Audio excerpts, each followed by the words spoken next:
We're live. All right. How's everyone doing? My name is Gus Phelps. I'm with the GovCon Chamber of Commerce. Neil's a little bit under the weather today, so I'll be driving most of the questions. You can find a lot of the GovCon Chamber assets on govconchamber.com. We have free directories, free courses, free blogs, things like that. And they'll be complementary assets to a lot of your BD efforts. So go there to find a lot of those downloads. Really, today we're going to be talking about the path from $0 to $1 million. And it's not really about just jumping the gun, going to $1 million. We're going to be breaking down what's those steps to getting there. And really just asking Neil, like, what he would do if he was just to get started from zero. So, Neil, what would be the first step in really starting from zero? Yeah, first step is don't start in spring when the pollen's hitting. Yeah. If any of you are in the DC area, you know exactly what I'm dealing with. It's just a massive pollen attack. But try and take the day off, but I never want to miss a LinkedIn Live unless like it's virtually impossible. And then somebody on the team can take it. But I want to be there for you for consistency. This one's really important to me because people do think, like you hear people talk, people, right? Whoever that is. But you hear in the industry, in the federal market, people talk about how the government spends trillions of dollars, billions of dollars, whatever it is, as if somehow a new business or even a small business who's been in business 10 years but makes less than $5 million is somehow going to get $1 billion. You're not. You're going to get a piece of it, and you want to identify your piece. But we talk about government contracting. It's not a secret. It's just a process. And today I thought I'd lay out the steps on, the steps on the process for going from the minute you start a company to getting to $1 million. Like Gus said, you don't go from 0 to $1 million. You go from 0 to 1 and then 1 to 2 or something. So there is a path, and that's what we're going to talk about today. If you were just to get started, then like from starting with zero, of course you want a core comp and things, but typically would you not go for an agency? Would you be going for a small business, maybe trying to subcontract if you were just new to this space? Yeah, that's thanks, David. Gus is making a good point, right? Is that we advocate all the time that that when you get into federal government contracting, you make your money, the initial money, and I personally believe it should be $5 million in your first 3 years should be coming from federal government subcontracting with small businesses. And then when you have the experience, you can begin to decide whether it makes sense to go after agencies if you had focused. And from the agencies, you can then go to larges. My rule about larges tends to be when you're ready, they will knock on your door because they'll know who you are. People will have talked, et cetera. And so, yes, starting with subcontracting is the path. And actually, maybe we start there. Let's say we're talking today about a service-based business, professional services, whatever, and not necessarily manufacturing, product sales, or construction, which is basically service with products. But you know, those two, they follow a similar process, but I'd like to leave them aside for a second and just talk service.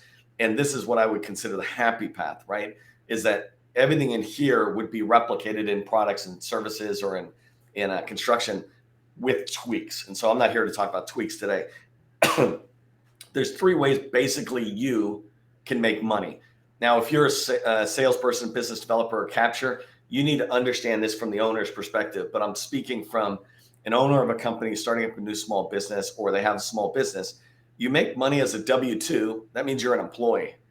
Or you can make money as a 1099 consultant. And that just means you're an employee under a 1099 agreement with all the laws that apply. But you're still not really in business. Yes, there's all the people who would want to say that. But on a government contractor, you're a government contractor, a small business in this arena, when your company is making money from another company on a, basically a 1099. Somebody pays you, they got to report it, et cetera.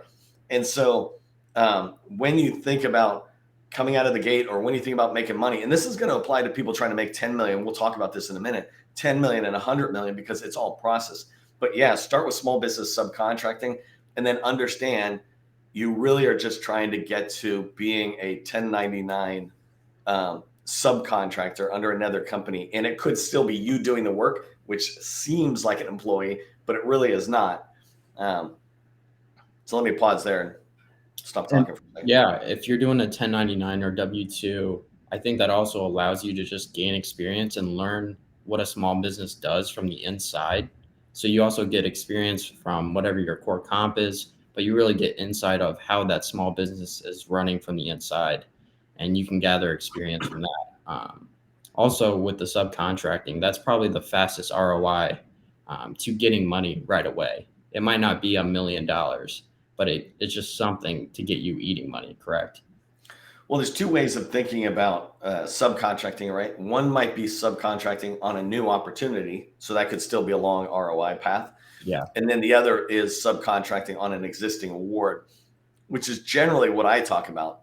You know, if you could go get a job somewhere, get a job, but instead of you doing a W-2 or a personal 1099, get a job as a subcontract. And I know companies who have open opportunities and they're like, don't come knocking on my door if you're a staffing firm or somebody like that. But if you'd like to have a subcontract, that works perfect for us because we have to report it. So it actually works good for them. I do want to talk about the path that we're going to talk about in the next few minutes, right? Is I believe that there's stages that you need to go to when you're a business making money. And you need to think about this and replicate it over and over again to get to a million, 10 million, 100 million. Doesn't matter what the level is. If you replicate good process, best practices, then you will have whatever success you're looking for. It'll take normal time. But the first way, if you're starting a business in the GovCon space, the first way I say, the first phase that I talk about for making money is just make any money. It doesn't matter what it is. Just make any amount of money, $10,000, for example, on a small project where they need you 5 hours a week or something.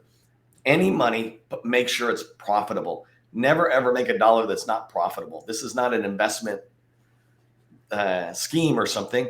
This is a business, and business owners should expect that they should be seeing profit right from the beginning. And I know people talk about reinvesting in their business, and we can talk later about that. There always needs to be this balance between reinvesting back into your business and paying yourself. Profit is how you pay yourself. Everything else is just cost. However you name it, it's just cost. But so the first thing is to make money that's profitable. The second thing to me is make eating money. And this means enough money that you and your significant other are happy with the amount of money coming in the household and you've got money. And if you've started a small business, you know exactly what I'm talking about. That could be $50,000 for somebody living in Oklahoma. It could be $250,000 for somebody living in DC. It doesn't matter what that number is. Just make sure it's the minimal amount to live. And then from there, the next phase is you want to hire people or to make money in a way that the profit from their efforts, not your efforts, pays your minimum, let's call it salary, right? You're eating money. So now that phase is where you're making the transition from working in your business, I have to do all the work, to working on your business where I can think about growing it. What's the next level of maturity in my organization? How can I build my people up? Whatever. So that's the next one. And then once you have people paying you to work on your business, right? Your staff is helping you do that. The next level is to just begin to incrementally go up. I think you'd probably be around 300,000 to 500,000 when you get to that level. You might need more if you're a 250,000 person. But the goal is then to go, okay, how do I make $1 million? And what I'm trying to teach whenever I'm talking about sales is if you break this all the way down to the smallest thing, you will find a very easy task to do. And if you do enough of those, they will lead to a little bigger one. And if you do enough of the bigger ones, they will lead to a bigger one. So every 1,000 will lead to 10,000. If you get really good at making 10,000, you'll be able to make 100,000 and so on going up the thread. So let me just stop there. Gotcha. So you're saying if you want to make $10 million, you just have to do more volume of work per unit of time by hiring more employees or something like that, so that you can work on your business and not in it. Yeah, well, so I don't think you should think about making $10 million, all right? At that point, it's a different company. You're growing in a much more mature stage theoretically. But I would, again, this LinkedIn Live is about starting over. Or if I had to make my first $1 million, and really it goes up to like my first 5 million. When I make my first 5 million in the average type company, it means I now am making enough money to be able to hire pretty consistently good people to come in and work, other executives who can help me run the company on whatever area that needs to be run. But so from a $10 million stage, I stopped looking at that as a money path, and I look at that as a long-term strategy. What's my strategy for growing 20% year over year? Or am I at a stage where I think I could grow 100%? What concerns me that people miss out on, sometimes not knowing the process, what concerns me is that their expectations are unrealistic. And so, if you're listening to this tip today, do you have realistic expectations? Whether you're a business owner trying to get that eating money, or whether you're a capture lead and business developer who are trying to sit there and hit your first 100,000 in the Air Force, or your first $1 million in the Air Force. Say it's a new customer and you're trying to get in. And so, as you look at that pattern, that growth, it all comes back down to pattern. But keep the 10 million out for a second. Let's focus on, are you making money and are you profitable? Whenever you're at that eating money stage and you have that secure, whenever you do want to hire that first employee, what's the order of hiring that you would look at? Like a C-level executive or someone to just fill a role? At what point is the hiring process for you, or what do you look for first? Yeah, I would submit the first 10 people at least, or to a certain level. These should all be billable people who can support your customer. So there are people out there building the buildings or the elevators, right? There are people out there doing cybersecurity work, but you want them out there making the company money. And the goal is to be able to get to that stage where the first level of transition is you no longer have to be out there. And now you can still go back to those same customers, but look for organic growth. Or maybe you can find and build relationships with people who might be able to take you to the next level. Like if you've got 5 or 10 people, then you're probably sitting at let's just call it $1 to $2 million, 5 to 10 people, let's call it $1 million range, right? You're $1 million company, $100,000 each person is what the revenue is that's coming in. When you're at that stage, you can be then making a plan for, how do I want to go to 2 million? So when you go to 2 million, you're really looking at two things, right? Incremental 100,000 type, one person. And that goes back to what I said about finding existing contracts and getting on them with strategic partners that you have found and began to develop relationships with, or looking at new opportunities. By the time you get to $1 million, theoretically, you've got enough experience to be able to contribute to a prime contractor's, small business still, prime contractors proposals, right? So you can get on there, and now maybe you can start seeing yourself grow at $500,000 or $1 million at a win per year. So, as you go forward, the reason you want all those people to be billable is so that you get really good at saying what your company does and being able to communicate it. And you are building the strategic relationships with teaming partners that will talk to you about opportunities that are out there so that you can continue to grow. I know that when you're first starting off, it's kind of hard to, yes, you can find that one core comp, but let's just say some opportunities are not specifically with that core comp. Would you say not to even go pursue opportunities with that core comp? Or if you need the money and it's similar, would you pursue it because you need the money? Yeah. Let me restate that, because it's such a great question and maybe people didn't hear it. And it also lends itself completely to 8A companies in particular. The question basically is, should I go after work that's not my core competency if offered that work? And my answer is 100%. Well, it depends. No, it really is no. And then there's some exceptions. We'll talk about the exception in a second. But one of the biggest challenges 8A companies face who are successful in winning contracts is that somehow they win multiple contracts across different core competencies, including IT and construction for the same company. They win multiple contracts across different offices, agencies, commands, et cetera. For example, a contract with the Department of Education, a contract with the Army, a contract with the EPA. That's not a good path for success. With 8A firms, when that happens, they hit the end of the 8A cycle and they have no experience in any one particular agency. They have no particular experience on any one core competency. And so it's as if they're building their business all again. Something kind of similar for the rest of us, but we don't ever have a shelf life, the rest of us small businesses. So when I say only go after the opportunities that are in your core competency, I really mean that. If you're IT, go IT. If you're cybersecurity, go cybersecurity. Now, here's the thing. Your question was loaded by saying if somebody's offering you an opportunity.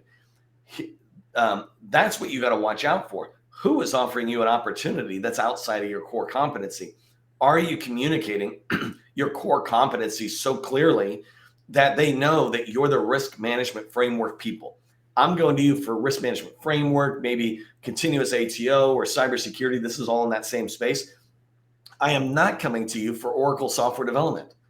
I'm not going to, and if they sit there and say that, you go, no, hey, by the way, can I have another intro meeting and remind you what we do? Because you want them to go, this company is the cybersecurity company. I'm coming to them. So coming back to the depends, should you accept it? I wouldn't necessarily say it's a bad thing to accept it if it's in your primary agency and it's somehow related. So again, don't take if you do cybersecurity, don't take facility security with the security guards. That's too far unrelated. And the problem is now you're stretching your mind to have to understand the different FAR clauses or whatever around running cybersecurity and physical security, two totally different things.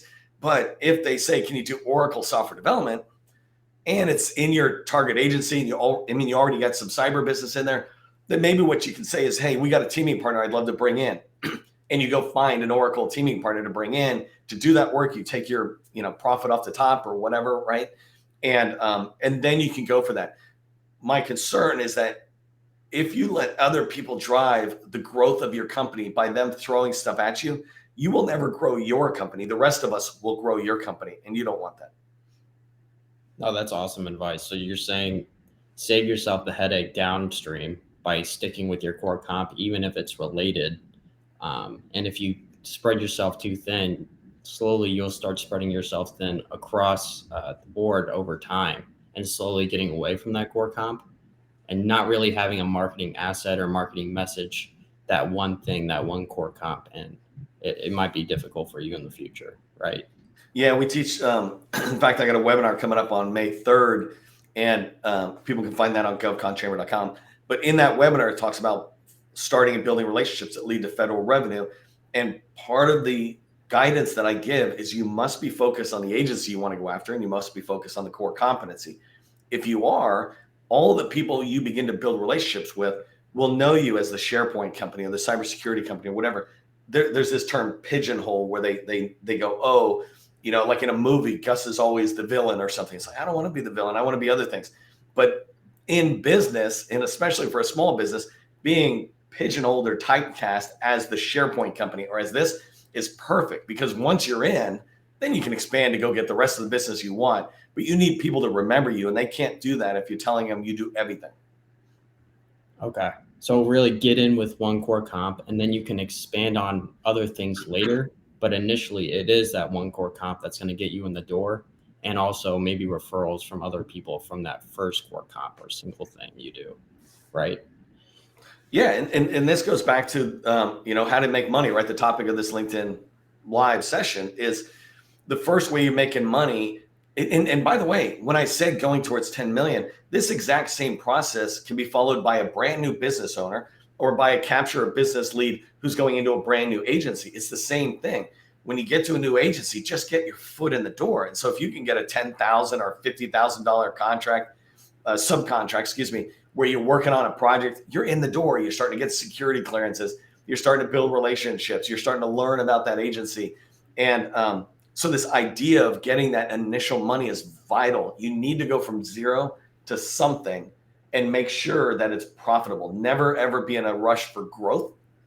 Be in a rush for profit. Like I want to make sure that whatever it costs for me to deliver this, it's less than what they're paying me for it. So $99 for a $100 price tag as an example. Sure.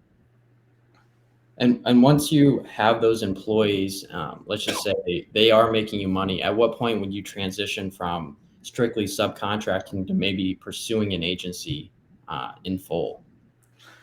Well, let me hold that question, come back to it in a second, because actually the beginning of your question as you're lining up had to do with once you have those people. And I just want to give people tips on how do you get those people. So I'm a business owner. I'm a federal government expert, but I'm also a SharePoint guy. I've got a lot of different skills, but SharePoint is the last company I built. My company was that way. And so I became an expert at SharePoint. I got certified, all that stuff. I would go get myself billable on site with a customer. And then what I would do is, as the relationship is being built and they trust me, I say, hey, you got this other work. I can do that work, and I can bring somebody in behind to do what I'm doing. And this other work, if I'm lucky, is only like 50% of the time or something. And I'm bringing a full-time person in to cover the work behind me. And it's just this backfill. You dig a new hole, a new opportunity in your customer, and you bring the next person in. And so an example is, if you go to a larger small business, and I mean, let's say it's 10 to 30 million, still small business, but now they get a lot of opportunities that, or what we call requisitions that aren't being filled. If you fill one and you do a good job and their customer's impressed, then you go back and you say, hey, I can impress your customer more by bringing in more of my team. And you're never marketing yourself as a small business. You're saying you're marketing yourself as a solution. So you might not be $1 billion company, but you're a subject matter expert on what you bring to the table. And so that's the way you go from one person, you doing all the work and making money, to the 5 to 10 people, whatever you need to have, that pay your bills, is by identifying other needs right around wherever you're working and bring them in. Coming back to your thing, the going after agency stuff, I talk about get to 5 million or 3 years of experience, whichever comes later, right? So I don't want you to go to, and you can do whatever you want, right? But my advice is spend 3 years immersing yourself in an agency, getting experience, building relationships with primes, small and large, in there. Get to know the contracting officer just through a series of introductions, attend some events, whatever, but don't target going in there for a little bit. And the reason is, one, you get all your ducks in a row. You have security clearances, you got people, blah, blah, blah. But you also, you've got the money to be able to make this transition. And now you can start writing proposals. The right way to make that transition, in my opinion, is to work with the people that you have already been working with, and they've been the prime and you've been the sub. You can say, hey, Johnny, I'd like to go after an opportunity and prime it, and I'd like you to come along with me as the sub. And so now you're just switching. They've got a proven relationship, so they trust you. And if it's an opportunity that fits, whatever, then they go with it. And now you can start moving forward, and still you're still kind of holding hands with somebody who's guiding you. Sorry. No, it's cool. That is, in my opinion, that is the happy path, because you be gaining experience already, and they already know, like, and trust you whenever you do want to go in prime. So it just makes the transition 10 times easier, instead of shooting at them cold with no past performance or experience or even immersion in that industry or agency, like you're talking about. Yeah, for me, Gus, and I think we can wrap up here. The big thing, right, is we're trying to tell you, go from zero to something, and that could be $10,000 to $50,000, right? It's not a full-time gig theoretically, and then go from there to you being billable full-time with a customer, which means you have eating money, your family's happy, and then move to hiring enough people, getting them on billable work that you can step away from working in the business and generating revenue personally, to now you're working on the business, living off the profit of what these people are generating through their efforts. And then from that phase forward, it's just growth, right? The strategies on growth. So whether you're starting a new business or you're going into a new agency, think this way, think incrementally. Don't jump in and go, I'm going to make $1 million. I'm going to make $5 or $10 million. If you're not making $1, then just go make one first. Hey, I think we're going to wrap up, because I can feel my voice going, kind of thing. But I wanted to say thank you to the people who are giving me some nice thoughts there. Appreciate it.